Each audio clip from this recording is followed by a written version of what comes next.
Comme il est dimanche et je ne veux pas faire trop de bruit avec la scie circulaire, ce que je vais faire, c'est que je vais continuer le rabotage de mes planches. Donc ça, c'est les planches qui sont destinées pour aller faire le bardage côté douche.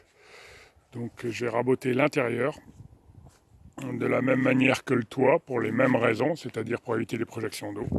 Et à ce titre-là, je ne sais pas si vous avez regardé, au niveau des planches, le cœur est vers l'extérieur. Toujours à la lumière, donc c'est effectivement l'extérieur de l'arbre, ce qui correspond au côté écorce que je rabote, qui lui sera à l'intérieur.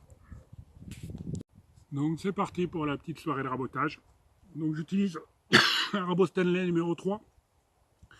C'est pas ce qu'il faudrait pour ce type de planche, comme c'est un rabotage tout en longueur. Il me faudra au moins un numéro 4 ou 5, une demi-varlope, voire une varlope carrément. Mais bon, comme j'ai ça, je fais avec et ça me permet à apprendre, à appréhender l'outil aussi.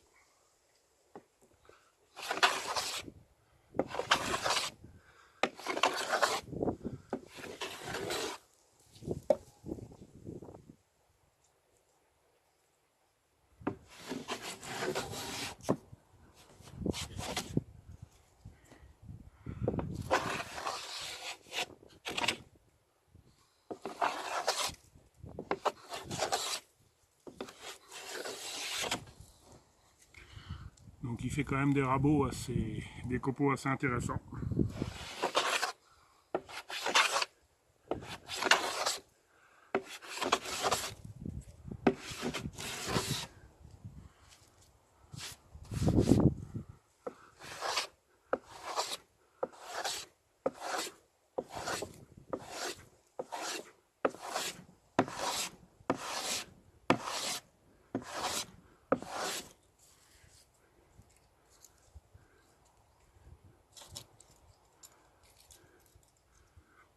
Donc même si j'ai agrandi un peu ma lumière, j'ai encore pas mal d'encrassement, comme c'est du bois, des petits copeaux au départ quand c'est sillage. Donc je nettoie un peu régulièrement.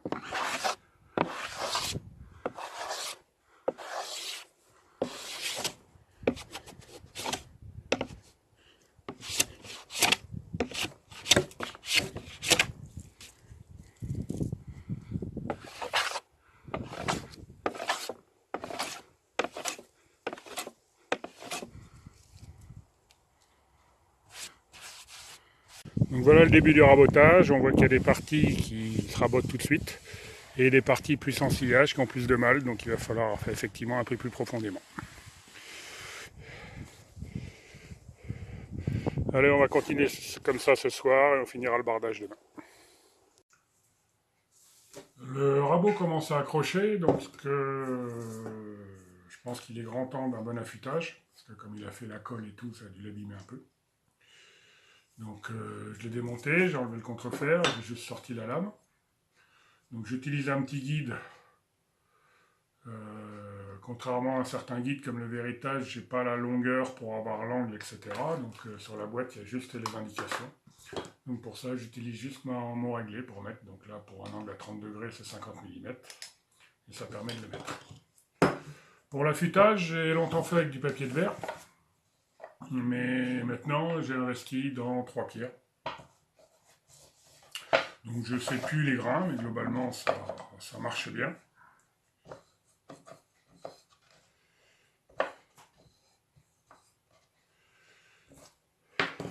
Donc, c'est des pierres au diamant, 3 grains différents. Donc, besoin d'humidifier. Pour ça, j'utilise tout simplement du produit à vitre.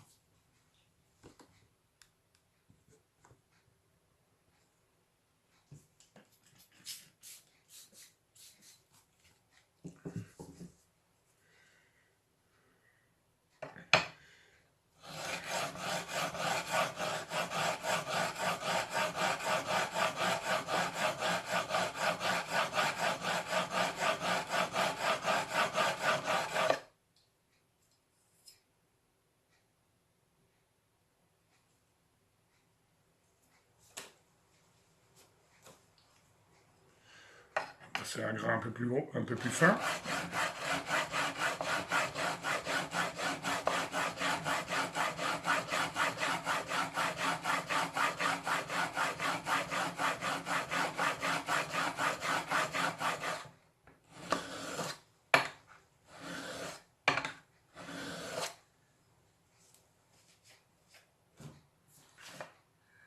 Et enfin, on termine avec le dernier.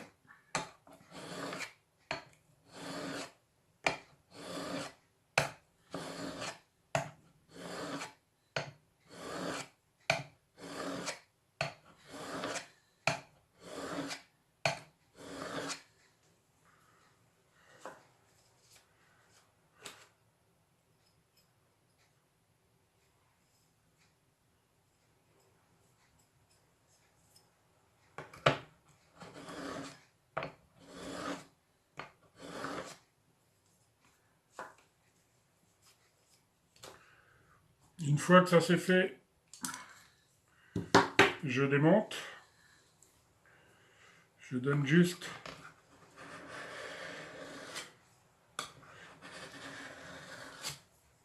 un coup sur le dos de manière à enlever le morphile. Et là, j'ai déjà une lame qui coupe bien.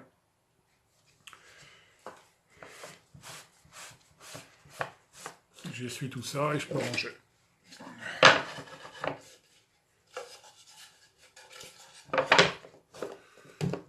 Ce que j'aime bien pour finir le morphile, c'est passer au fer après. Donc pour ça, il y a une peu au cuir. Donc pour ça, j'ai une petite pâte, j'ai juste mon cuir. Donc j'en mets pas beaucoup. Hein.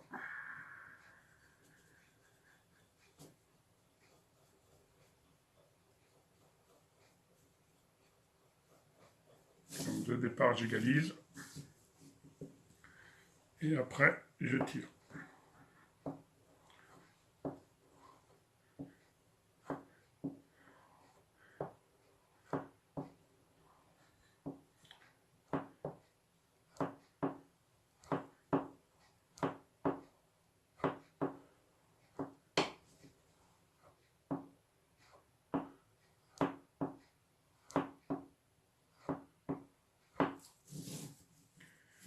Et pour finir, je casse le morphile.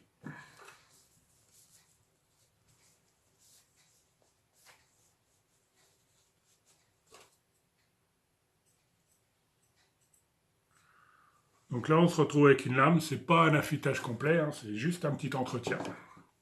Comme ça se faisait. Qui coupe bien. Mais je ne vais pas me couper les poils ou autre chose. Hein, c'est pas le but. Mais effectivement, elle est affûtée. Donc il n'y a plus qu'à remonter. Donc sur le dos de la lame,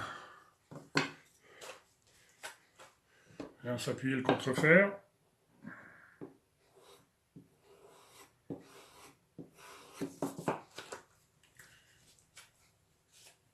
Je donne aussi un coup de cuir, ça permet effectivement de le récupérer.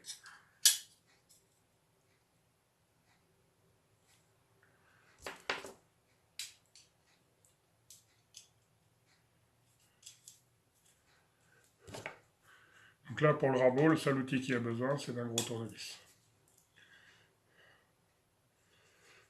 Le contrefer est glissé sur la lame. Donc le contrefer, il est plus ou moins écarté du fil. Là, je l'ai pas mal écarté. Pour la simple et bonne raison que comme ce que je fais, c'est du rabotage, c'est du dégrossissage, j'ai pas mal de petits rabots. Et si jamais, comme la lumière, c'est pareil, je l'ai rouvert. Si jamais, effectivement, j'étais trop près, je viendrais encrasser le rabot trop vite.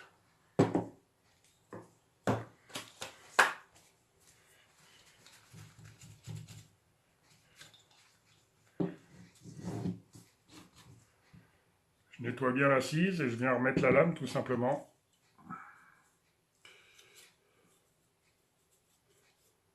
Donc lame vers le bas, contrefil vers le haut. Sans clic. Je la centre bien. Et après, j'ai juste cette pièce-là à rajouter.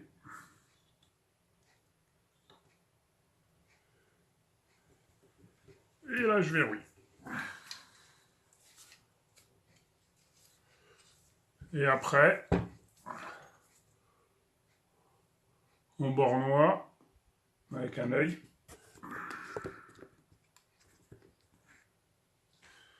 Avec un œil pour voir effectivement. Là, le fer ne dépasse pas du tout.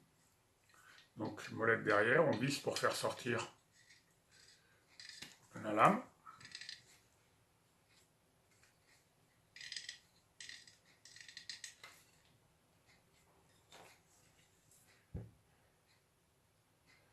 Et là, je m'aperçois que ma lame est sortie, mais plus de ce côté-là. Elle est à peine sortie là et plus sortie de ce côté-là. Donc dans ces cas-là, ça se passe avec cette manette-là. Et cette manette-là, quand je suis en effectif, je la pousse du côté, que je ne dise pas de bêtises, c'est du côté où je vais faire sortir ma lame. Où je vais faire sortir ma lame.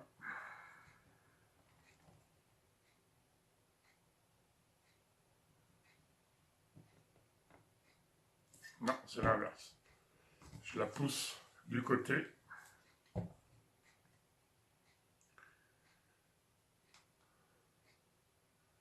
ma lame doit rentrer.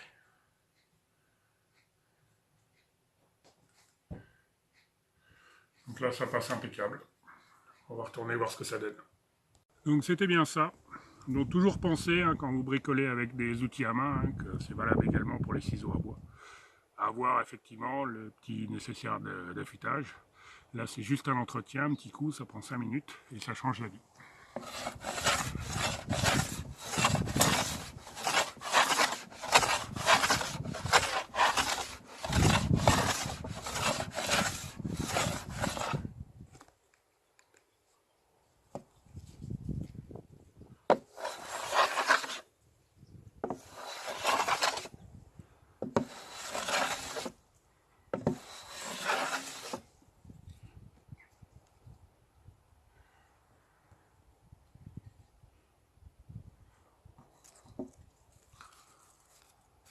Donc une idée de la finesse des rabots, c'est vraiment, hein, du papier à cigarette.